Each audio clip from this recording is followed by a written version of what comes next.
la suite du bouquin.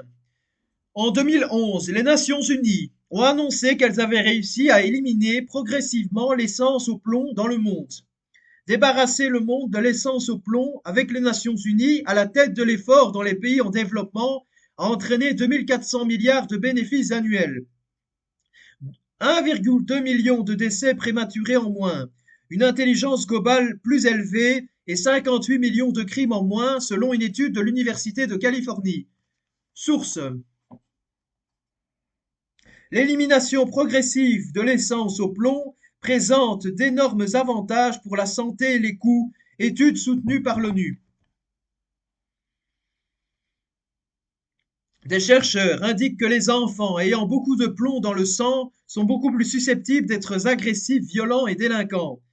Revenons sur la famille Farish, plus précisément sur William Stamp Farish III, né à Houston. Il est un ami de longue date de la famille Bush. Lorsque Bush a été élu vice-président en 1980, le Texas William Will Stems Farish III a pris en charge la gestion de toute la richesse personnelle de George Bush dans une confiance aveugle. Bien plus tard, il fera un don de plus de 100 000 dollars à l'une des campagnes présidentielles de George Bush, petit-fils et homonyme de l'ancien président de la Standard Oil of New Jersey. William Stems Farish, l'ambassadeur, a répertorié des actifs d'au moins 119 millions de dollars, dont plus de 50 millions de dollars en actions ordinaires d'ExxonMobil. Dans un rapport de divulgation financière publié en 2001 par l'Office of Ethics du gouvernement, William Stems Farish II était un ami intime de Hermann Schmitz, PDG d'IG Farben. IG Farben devait rapidement consolider son statut de géant transnational en concluant toute une série d'accords avec d'autres grands de la même industrie. Kuhlmann France, I.C. I. Royaume-Uni, Montecani Italie, Ossiger Verein, Tchécoslovaquie, Boruta Pologne, Mitsui Japon et DuPont, Dow et Standard Oil États-Unis. La société devint le plus généreux des pourvoyeurs de fonds du nazisme dès le 27 février 1933. IG Farben dépose sur les comptes du NSDAP 400 000 Reichsmark, de loin la plus importante contribution jamais accordée par une entreprise. Avantageusement récompensée par sa mainmise sur les industries chimiques des territoires occupés, mais elle contribua aussi à développer la puissance technoscientifique au service de l'expansionnisme allemand. Elle produisit ainsi la presque totalité du pétrole synthétique, soit directement, soit sous licence, du caoutchouc synthétique, des gaz toxiques, du magnésium, des lubrifiants, des explosifs, du méthanol, des plastiques, des colorants, du nickel et bien d'autres produits faisant partie de la machine de guerre hitlérienne. Jamais auparavant, dans toute l'histoire du militarisme, aucun porte-parole du grand capital n'avait joué, à l'instar de Crouch, P-D.G. d'Ig Farben, un rôle aussi vital dans la planification militaire de la guerre. Ce fut l'apothéose du complexe militaro-industriel selon Eisenhower. Le petit village polonais d'Auch avait été choisi par Crouch lui-même pour constituer l'un des éléments de ce complexe. Les installations industrielles d'Ig Farben à Auschwitz fonctionnaient grâce au travail de gens réduits en esclavage. Leur financement était assuré exclusivement par IG Farben au coût astronomique de 250 millions de dollars. Elles avaient un camp de concentration à leur disposition particulière. La première exécution massive, réalisée à titre expérimental et avec le plus grand succès par le commandant Heuss, avec du Zyklon B et sous la supervision de chimistes diaboliques, comme devait plus tard les appeler le général Telford Taylor, frappèrent d'abord 500 prisonniers soviétiques en août 1941. Les portes de la mort s'ouvrirent alors toutes grandes devant des victimes de tout âge, de toute nationalité, de toute race, sans discrimination. Cette société fut démantelée en 1952 dans le cadre de la politique de dénazification. Une controverse relative à la direction de l'entreprise durant la période nazie perdure.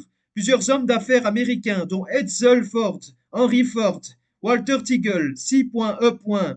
Mitchell, Paul Warburg et W. E. Weiss ont joué un rôle essentiel dans le développement d'IG Farben. Source. Euh, alors, j'avais dans l'ancienne source, je vais dire une autre source que j'avais oublié de lire, news.un.org. Face out leaded petrol brings huge health and cost benefits UN baked. Monde diplomatique, source, monde diplomatique, 1978, barre oblique 12, barre oblique Clermont, barre oblique 34 962. Sans IG Farben, les guerres allemandes n'auraient simplement pas pu durer. Durant les procès de Nuremberg, le tribunal condamna 24 membres du conseil d'administration et cadres de la société et la dissoute en plusieurs compagnies filles différentes, à savoir BASF, Hoechst, plus tard connu sous le nom de Aventis, et Bayer. En 1951, presque tous ces 24 cadres avaient été libérés, y compris Fritz Thurmer et Hermann Schmitz. Thurmer a été un membre de la commission exclusive de IG Farben de 1926 à 1945 et également membre de la commission du travail et de la commission technique, en plus d'être directeur de la tristement célèbre section 2.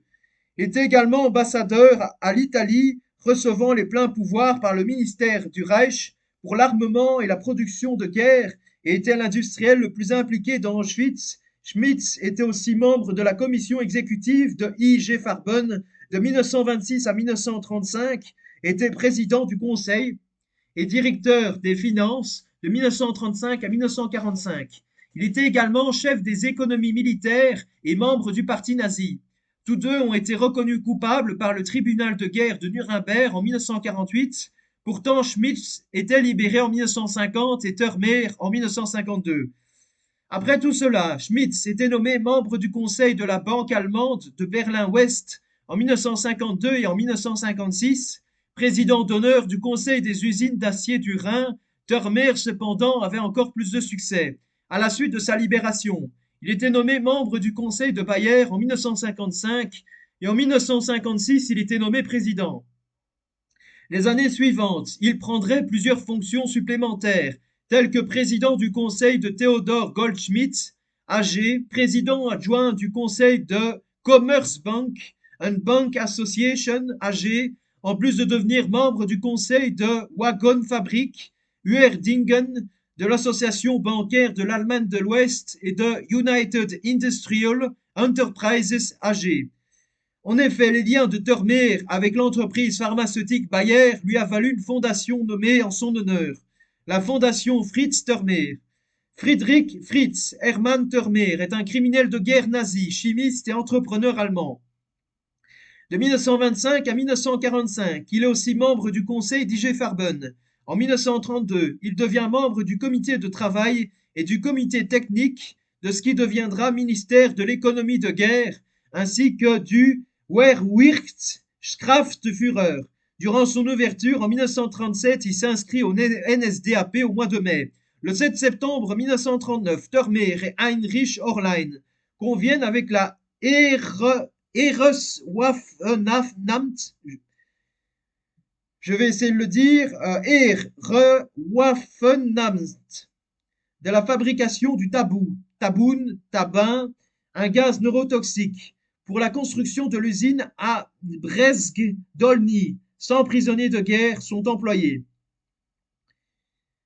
En septembre 1943, il est envoyé en Italie par le ministère du Reich pour l'armement et la production de guerre. Au cours de la Seconde Guerre mondiale, il est responsable de la construction de l'usine d'IG Farben à, ça c'est un nom polonais, ça va être compliqué, Auschwitz, où ils se feront des expériences horribles sur des travailleurs, où se feront des expériences horribles sur des travailleurs forcés, faisant 25 000 morts. Après son arrestation en avril 1945, il comparaît au procès IG Farben et est condamné le 30 juillet 1948 à 7 ans de prison pour crimes de guerre, reconnu coupable de pillage et d'esclavage au sous-camp de Monowitz-Buna.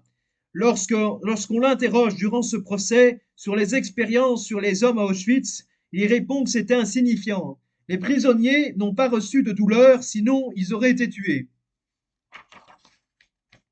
Il est libéré au cours de l'été 1950 de la prison de Landsberg pour bonne conduite et après la levée de clauses restrictives aux condamnés pour crimes de guerre en 1956, devient président du conseil de surveillance de Bayer. Les années suivantes, il entre dans l'administration d'autres entreprises comme Theodor Goldschmidt, Deutschland, AG, Duewag, Viag, Deutschland, parce que je suppose que DE ça veut dire Deutschland. Ils font des œuvres sociales à partir de fonds privés, comme la Fondation Bayer qui délivre des bourses à des étudiants en chimie. Otto Ambros était un fonctionnaire de l'Allemagne nazie et membre de la SS. En 1926, il travaille chez BASF à Ludwigshafen. En 1934, il a travaillé dans l'usine Schkopo, dans la division qui met au point des armes chimiques, dont l'agent sarin en 1938 et le saumon en 1944. Il devient conseiller de Karl Krosch, dirigeant du conglomérat IG Farben. Il dirige les usines Farben de Dierenfurt, qui produit du sarin et du saumon, et de Gendorf, qui produit du gaz moutarde 1.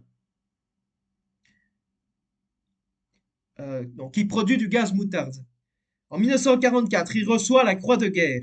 Comme j'ai déjà dit dans ce bouquin, il y a encore beaucoup de fautes d'orthographe, parce que comme j'ai déjà dit, il a mis à jour plusieurs fois son bouquin. Beaucoup de fautes d'orthographe, beaucoup de coquilles. En 1944, il reçoit la Croix de guerre. Il est arrêté par l'armée américaine en 1946. Il avait testé des poisons et des produits chimiques sur des détenus des camps de concentration à Auschwitz. Lors des procès de Nuremberg, il est condamné à 8 ans de réclusion en 1948. Il est libéré de la prison de Landsberg en 1952. Après sa sortie de prison, où il n'a purgé que la moitié de sa peine, il travaille comme conseiller pour l'US Army dans le cadre de son programme d'armes chimiques, y compris le sarin. Avant sa mort, Monsieur M. Ambrose travaille également chez Dow Chemical et comme conseiller pour la société pharmaceutique qui commercialisait la thalidomide, le médicament à l'origine de malformations congénitales données aux femmes enceintes. Hermann Schmitz est un industriel allemand et criminel de guerre nazi, PDG d'IG Farben de 1935 à 1945. Il a été condamné à 4 ans de prison dans le procès IG Farben. En 1919, en tant qu'expert des engrais et des sels nitriques, il participe à l'Assemblée qui négocie le traité de Versailles.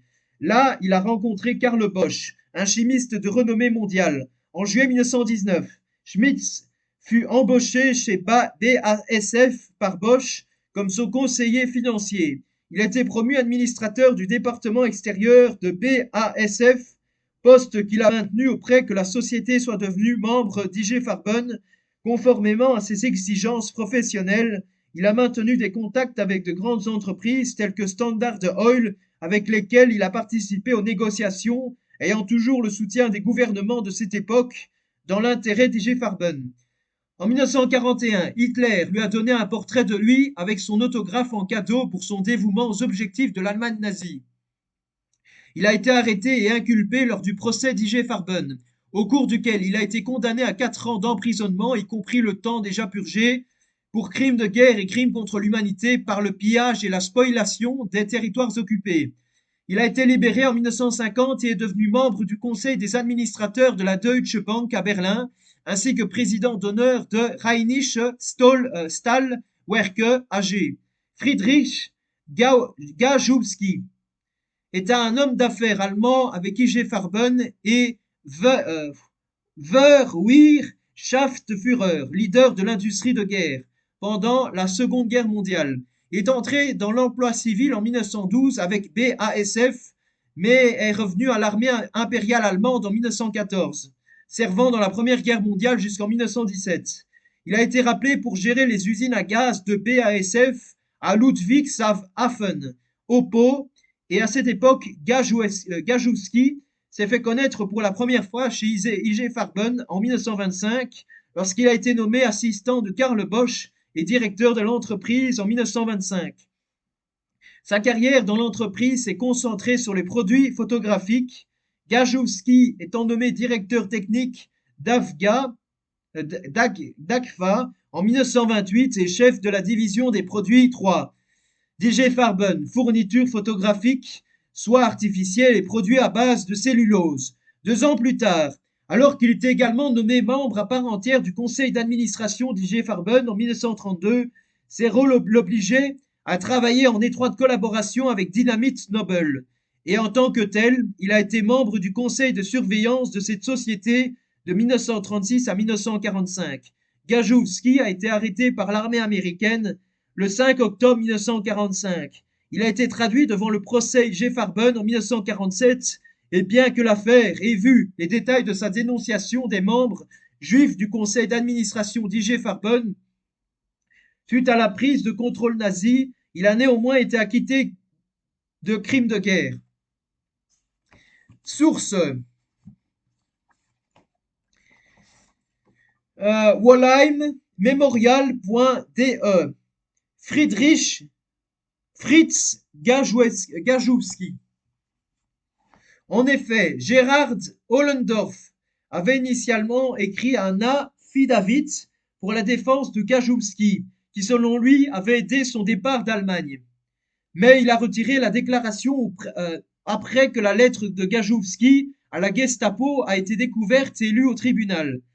Il retourne dans le monde des affaires avec Dynamit Nobel, devient président de la société en 1952 et reçoit le Großes Verdienstkreuz, ordre du mérite de la République fédérale d'Allemagne. L'année suivante, par le gouvernement ouest-allemand, il a également présidé les conseils d'administration de Genschow et compagnie et de Chemie Verwaltungs AG, ainsi que de la participation au conseil d'administration de 2 autres sociétés. BASF SE est un groupe chimique allemand et le plus grand groupe chimique au monde. Source BASF SE, archive sur rs-seliker.de 2015. Consulté le 29 septembre 2015. Voilà, à très bientôt pour une prochaine vidéo.